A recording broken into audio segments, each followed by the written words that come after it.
everybody, welcome you all. Today's topic of discussion is a topic of vital national importance. That is an introduction to Indian society and Indology. You know, India is big in size and great in synthesis. It's a multi-religious, multi-linguistic, multi-caste, multi-tribal, multi-racial and multicultural social landscape. A foreigner came to India. He observed the uniqueness of Indian society in such a manner that he depicted India in a very captivating manner, and I feel tempted to quote his point of view related to an introduction to Indian society. His name is Mark Twain. Mark Twain says, India is the cradle of human race, the birthplace of human species, the mother of history, the grandmother of legend, and the great-grandmother of tradition. This is the greatness of our glorified motherland, that is India. India is truly a pluralistic society, both in letter as well as in spirit. It has a unique culture and it is one of the oldest and greatest civilization of the whole world. Our country, that is India, it stretches from the snow-capped Himalayas in its north to the sun-drenched coastal villages of the south, the fertile Brahmaputra valley on the east to the Thar desert in its west. India is the 7th largest country in the world and it ranks second in terms of population. This is the geographical feature of India. Now you come to the topic, that is Indology. Indology, make a derivation, Indo plus logy, that is called Indology. Indo means India or Indian culture, logy means study. Therefore, Indology literally means the systematic study, the comprehensive study of Indian society and culture. Indology as a discipline promotes the idea that Indian society is unique, distinct and separate from other societies, particularly European society. Indological approach promotes the idea that there should not and could not be any comparison between Indian society and the European society of the West. You see, how did sociology originate in Europe? In paper 1 context, that is modernity and emergence of sociology, there I have taught you the fact that sociology was originated in Europe the moment modernity developed in Europe, and because of modernity many processes of transformation took place, like Enlightenment movement, French Revolution, Industrial Revolution, Women's movement, urbanization and etc. Therefore, European model of sociology gives emphasis upon modernity, and modernity gives emphasis upon scientific approach, and scientific approach also gives emphasis on experiment, because science is based upon observational approach as well as experimental approach. So, Western sociology always gives emphasis upon field study. Western sociology promotes the idea that a sociologist needs to go to the field, observe the life there in the field by conducting experiment, and accordingly he has to develop his theory related to social life.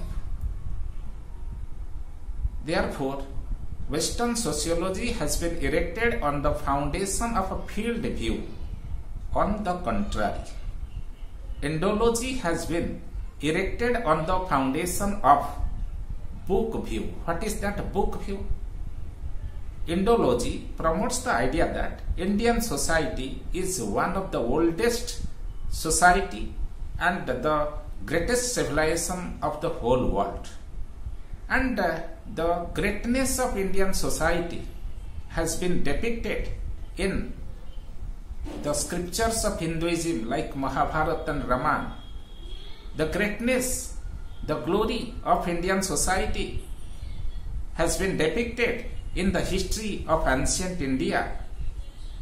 Therefore, for the purpose of understanding Indian society, a sociologist need not require to conduct field study, rather he needs to study the scriptures of ancient Indian society, particularly Hinduism. He needs to study the history books related to ancient India, so that he will be able to comprehend thoroughly Indian society.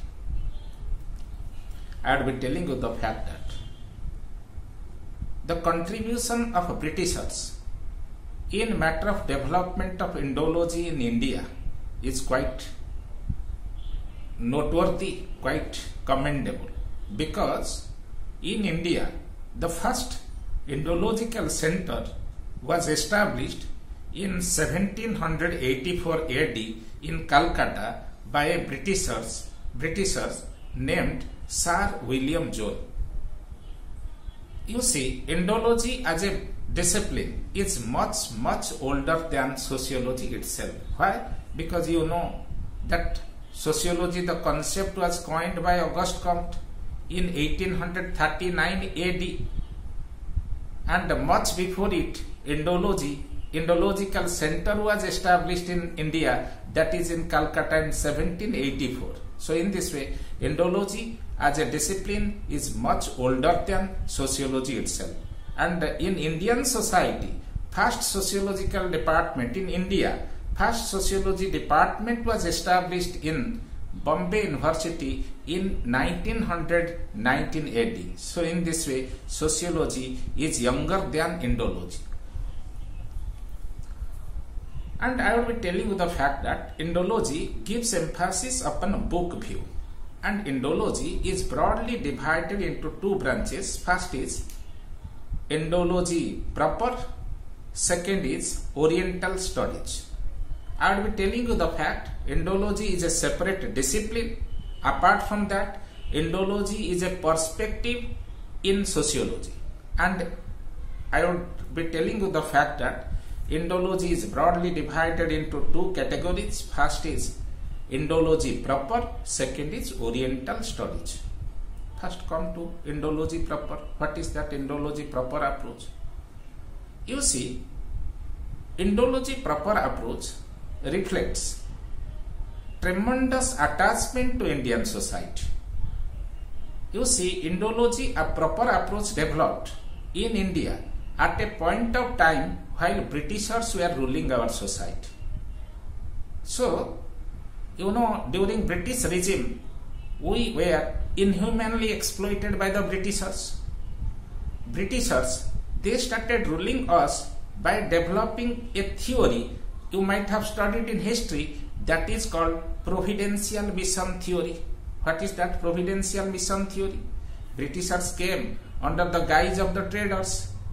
They observed that Indian society was not a unified society.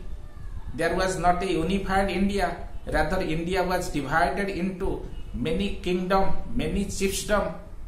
So while they observed this weakness of Indian society, right now they developed a vision how to transform themselves from traders to the rulers of the country. So they adopted a principle that is called divide and rule principle. By adopting this principle, they set one king against another king and acquired one territory of this country. And with the passage of time, whole India was captured by the Britishers. So in this way, the Britishers transformed themselves from traders to the rulers of the country. And while they became rulers, right now they started thinking by using physical force, by using violence, they can never ever be able to rule our country for a long period of time. That's the reason. What did they do now? They developed providential mission theory. At that point of time, Indian society was highly impregnated by religious thought. People of India were having strong religious sentiment. Right now, Britishers wanted to take advantage of this situation. They narrated a story that Indians are barbarians. Indians are uncivilized. God wanted India to be developed. That's the reason God sent the developed people of the world, that is Britishers, for ruling India, so that during British regime, tremendous development of great magnitude will take place in this country. They promoted this idea. They also showed evidence to the people of our country. They showed the evidence like this. They told that, you see, during our regime in India, rail line was established. Foundation of rail line was laid. During British regime, postal system was introduced. During British regime, telegraph system was introduced. During British regime, foundation of modern industry was laid. During British regime, foundation of modern Indian education was also laid. They showed evidence to justify their stand. Observing this type of developmental factors and forces which were initiated in Indian society, right now people of our country, they also felt highly convinced that yes, during British regime, development is taking place. This is providential mission theory. So, you see, in reaction to providential mission theory, Indology proper approach was developed in this country. Indology proper approach highlights the greatness, the glory of past India. It underestimates the weakness of present India. Therefore, I will be telling you, Indology approach gives emphasis upon a book view, but its characteristics is like this. It exaggerates the greatness of Indian civilization and it underestimates the weakness of Indian society. So, Indological approach says India in past, that was the best India. In this context, I think it is right to quote a poem written by Mr. Atal Bihari Vajpayee, the former Prime Minister of our country. Though he was not a sociologist, but he was a prominent and prolific poet, and in his approach, that true Indological approach, in his poem, the true Indological approach is reflected. Describing the greatness of Indian society and civilization, Mr. Atal Bihari Vajpayee has written a poem like this. जब पश्चिम ने बनफल खाकर छाल पहन कर लाज बचाई, जब पश्चिम ने बनफल खाकर छाल पहन कर लाज बचाई, तब भारत से साम गान का स्वर्गिक स्वर था दिया सुनाई। अज्ञानी मानव को हमने दिव्य ज्ञान का दान दिया था, अंबर के ललाट को चूमा, अतल सिंधु को छान लिया था। It means, while civilization was not dawned in the past, while the European people and American people, they were living in darkness, thousand and thousand years before it, civilization had reached at the apex position, climax position in India. And Indian scientists, they developed aeroplane, but they invented also the ships which started sailing in the ocean. This is the meaning of the poem written by Atal Bihari Vajpayee. I will be telling you the fact. Indology proper approach promotes this type of view, and in this way I am telling you, Indology proper approach was developed in sociology by the sociologist in India as a tremendous attachment to Indian society and as well as a patriotic feeling for Indian society. On the contrary, Oriental studies that also gives emphasis upon book view for studying India, but it's just opposite of Indology proper approach. That approach, that is Oriental Studies approach, it highlights, it exaggerates the weakness of Indian civilization and it underestimates the greatness of Indian civilization. And the things that I was telling you earlier, that Oriental, that providential mission theory, is reflected in that Oriental studies. So Oriental studies promotes the idea that Indians are uncivilized, Indians are barbarians. Civilization was not dawned in this land before the advent of the Britishers. So in this way, Oriental studies promotes the interest of Britain. It highlights the greatness of Western civilization. On the contrary, Indology proper highlights the greatness of Indian civilization. So these are diametrically two opposite approaches. Both of them are included in Indology. And what is that Indology? And who are the sociologists who have adopted Indological approach for studying Indian society? And the greatest among them is none other than the father of Indian sociology. His name is Professor Gobind Sadasiv Ghure. That I will discuss in the next class. Today time will not permit me to discuss G.S. Ghure's contribution to sociology, studying Indian society by adopting Indological approach.